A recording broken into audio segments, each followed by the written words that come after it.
What's up guys, welcome back to Fancy Goldfish Fanatics. Today is part 2 of our tank tours episode all the way in Australia, so make sure you stay tuned to find out more.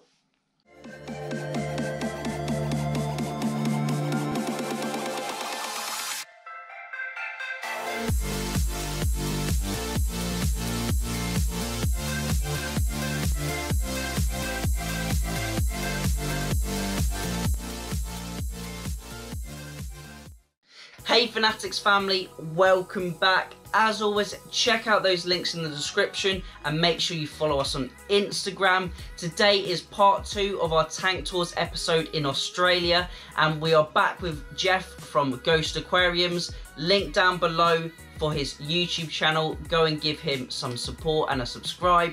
He's actually going to be walking through his facility today, showing us more of his setup, a little bit less focus on the fish and more on his setup and the bits of equipment he uses. I think it's going to be a really interesting video for you guys, and I'm going to let Jeff run through all of this and I will catch you at the end of the video. So thank you, Jeff. Can you take it away?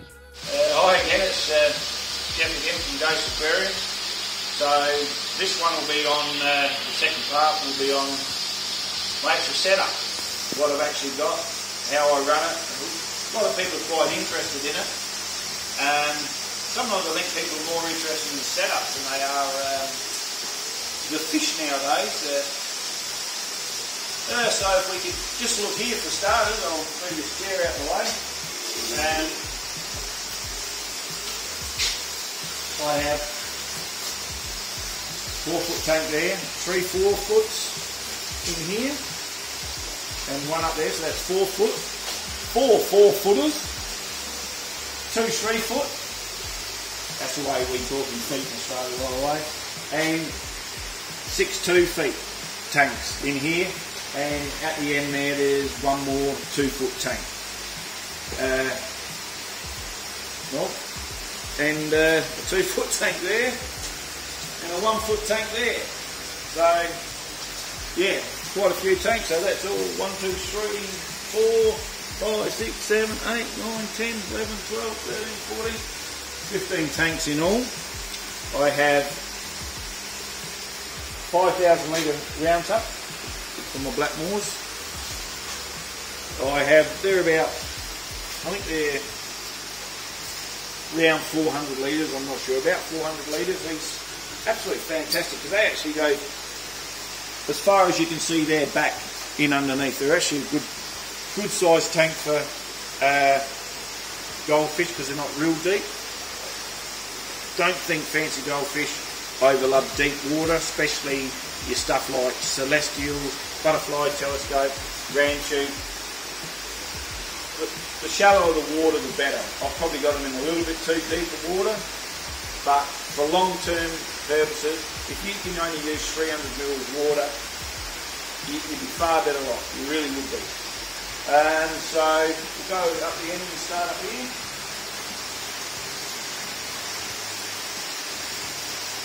So the thing that tends to interest most people the most is the way I run my setup is solar and batteries. Now please, I'm not an electrician, so don't bag me wiring. It was all done correctly. I've got a building background, but I'm not an electrician, so don't follow me to the letter. But this is 1200 amps of battery.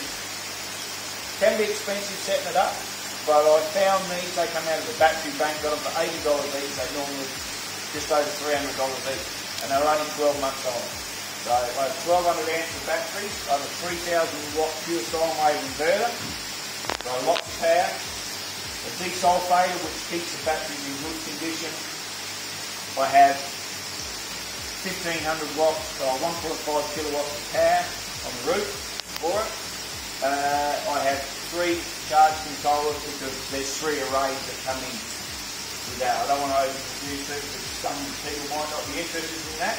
But that's what runs my system. I have a spare 100 litre pump there, just in case something goes on. This is my sump. This is 160 litres, which I hope to improve on.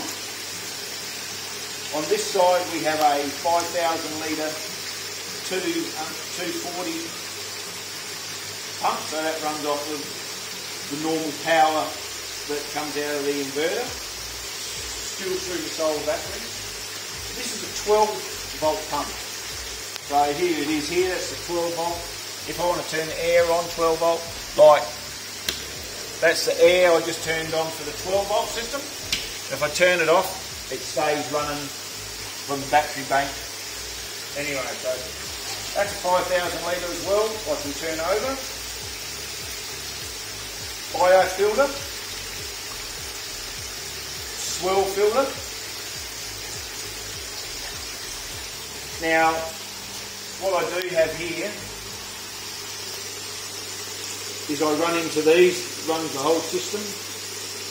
What it does do, it forces the water down there, and those pipes there actually have holes underneath. So all the debris, all the gunk, should I say, will come up through the pipe, up through here, through swirl filter. The heavy particulates drop to the bottom. Then the good water will go over into the good bacteria area here, and I have valves I can open, and they have the same system with holes in it, with a pipe work on the bottom that drains out through the garden. These also have drainage on it, which I'll show you in a minute. They'll go out to the garden as well, so I can top the system up. I suppose in this area alone is roughly about 6,000 to 7,000 litres of water, roughly, and it's easy to do water changes on this system here. So go around. Sponge filters in there, sponge filters in these. Now this has a canister filter. It's the only one that I use here. I just find it easy, it keeps this nice and clean and they're happy. I think there's one sponge filter in there somewhere and a bit of air. Right, now first up, the air. I run to loop. Running to loop means it just goes round in a loop, so you've got no dead spots with air. You get full air no matter where you want to tap into. I use stainless steel valves. You have less issues with them. A little bit more expensive, I know, but do yourself a favour, you're not going to break them. If they clog up, you just open it, stick a little bit of wire in it, and away they go. They're perfect for that. So that runs right around. I also have extra air in all my tanks here. Everyone has extra air. That's a lot to bleed off some of the air because I have so much air here. Like in the biofilter and a swirl filter, I still have air running into there. It keeps all the good bacteria alive, and I don't clean that out nowhere near as much as I should. I don't know. Zero ammonia, pH levels all stay the same. I'll probably get you to do it, and that might be another video one day. Now, for water changes, I will be trying to change this system a bit. So these holes here go through and out the pipe work that connects all under here and out through the garden. It's only a matter of putting that in there and in there, and I'll drain it out. When it comes to topping my tanks up, I have a pump in here. I have 500 litres of mowed up water there, and those pipes, if you tip them upside down and fill them, it joins them all together, which I have. So the water, so it allows me to have, instead of 360 litre ones, I've got, what's that, 480, about 500 litres. But I can then just turn on the relative valves and get power. Oop. Turn that one on, that's better. So, and then I've got water to whichever tank. So they run around to all the tanks here, Run her into every tank there. Also into this one. So that runs around and geez, it makes things easy. I was getting sore arms from the buckets years ago. So I stopped doing that. But it's so easy, and I just drip feed these. When I drain half this out, I'll just go basically like that, and just let it dribble in there, drip feed it. So, and I'll do 4 or 5 of them at a time. Now, before anybody asks, I run very small amount of heaters. I don't believe in heaters for goldfish. I'm a 4-season person. I think it reduces the lifespan of the goldfish. If you keep it in a heightened state with warm water, you can imagine. They pull all the time, they make babies all the time, and they eat. They're in a heightened state all the time. It'll shorten their lifespan down. If you let a goldfish go through the winter, summer, spring, autumn, and they do their natural cycle, your goldfish will last 15 years.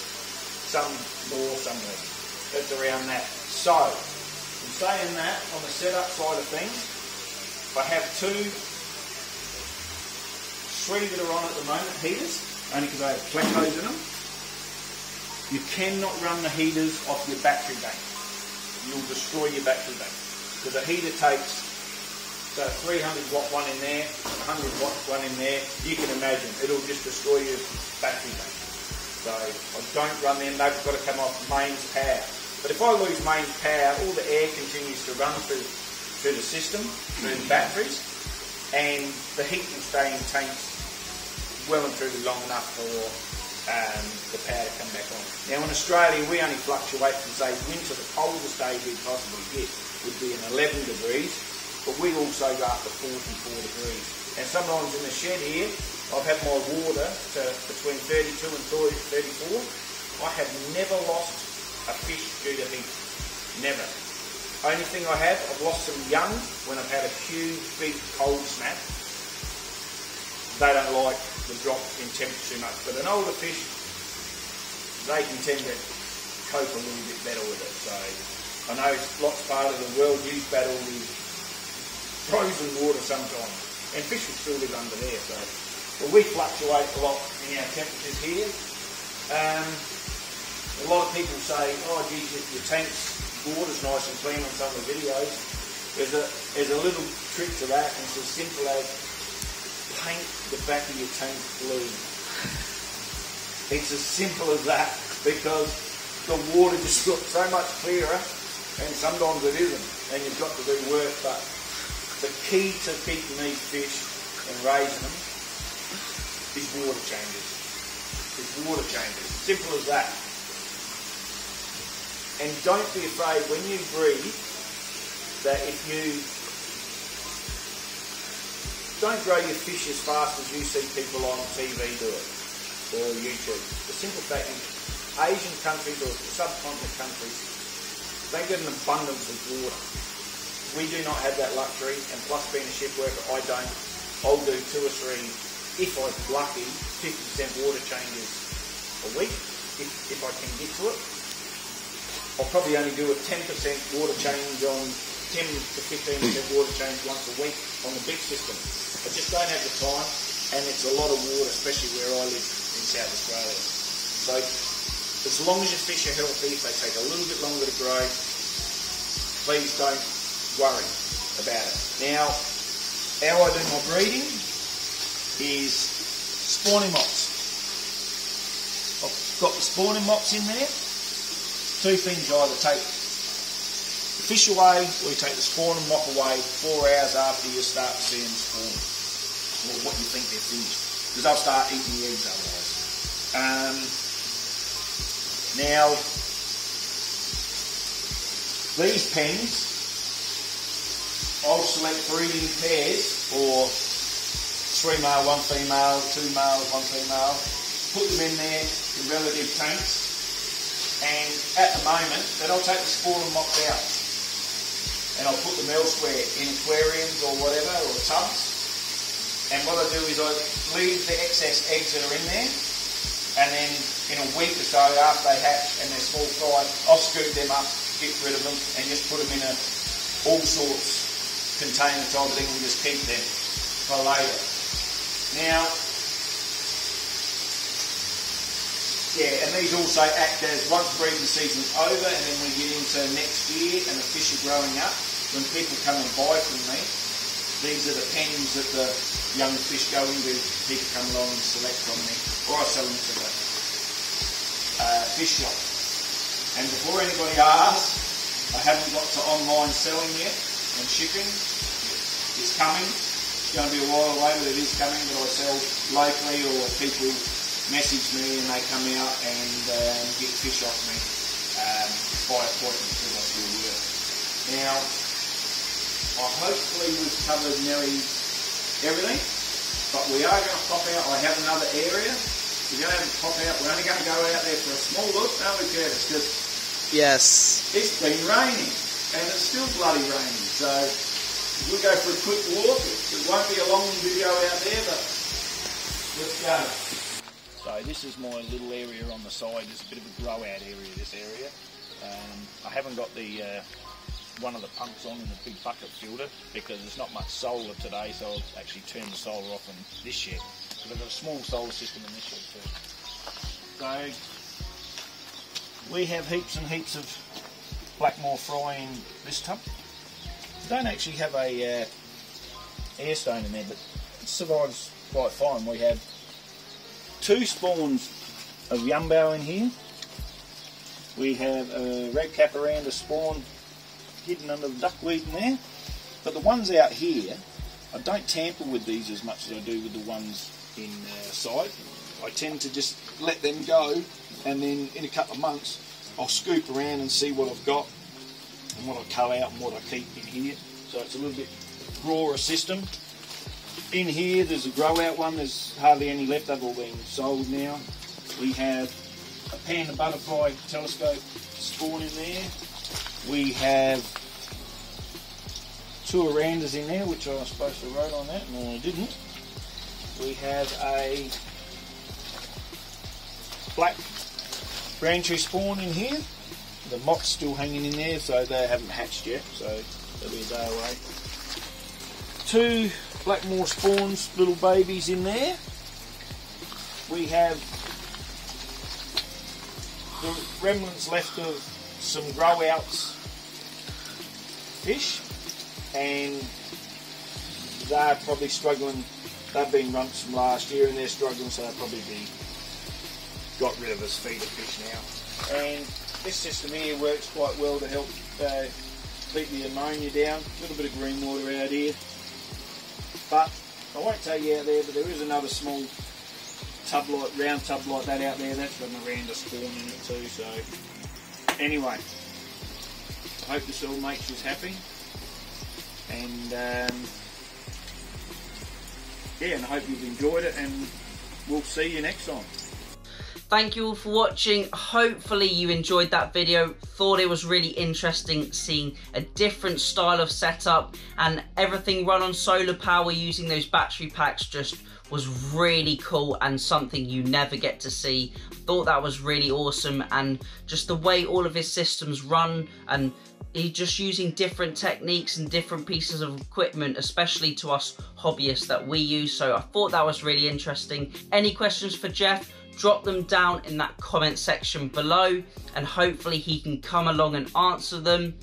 Thank you for watching, everyone. I hope you made it to the end of the video and you enjoyed it. If you want to see more tank tours videos, you even want to submit tank tours videos yourself, then go down in the links in the description and you'll find the fancygoldfishfanatics@gmail.com email, and you can send your videos for tank tours if you would like to, or you can pop me an email and ask sort of what you need to do for it, and we can get your tank on the channel. So thank you all for watching. Remember to keep those water changes up, and happy fish keeping.